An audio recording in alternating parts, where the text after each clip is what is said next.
parler de l'Eachine 250 Racer.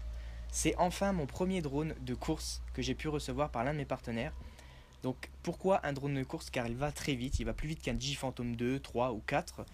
Donc il est fait exprès pour ça.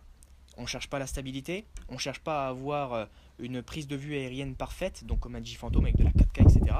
On n'a qu'une petite caméra juste devant qui nous permet de faire de l'immersion totale, donc du FPV avec son drone.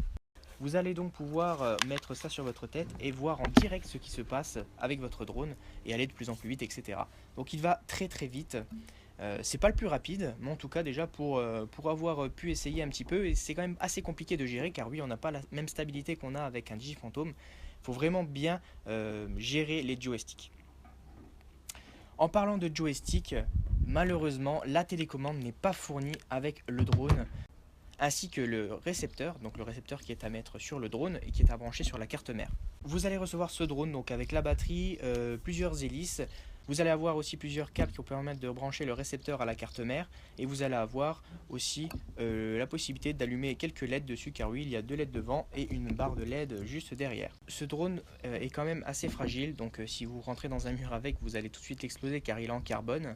Au niveau de la caméra, comme je vous ai dit tout à l'heure, on a une caméra qui n'est pas non plus de grande qualité. C'est juste pour faire vraiment du retour vidéo avec les lunettes. Donc les lunettes, je vais vous dire tout de suite, c'est des VR007 qui sont aussi vendus séparément. Donc vous allez recevoir vraiment que le drone.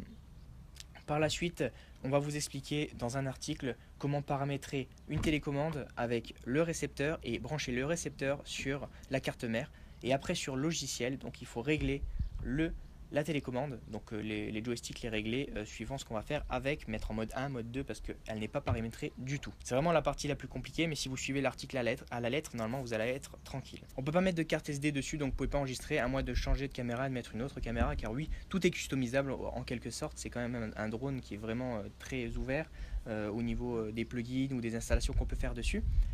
Je vais vous montrer maintenant comment la vitesse qu'il a un peu à l'aide du réflexe. Vous n'allez pas voir grand chose car vous n'aurez pas de retour vidéo, mais vous allez voir au moins la vitesse qu'il peut avoir. A tout de suite.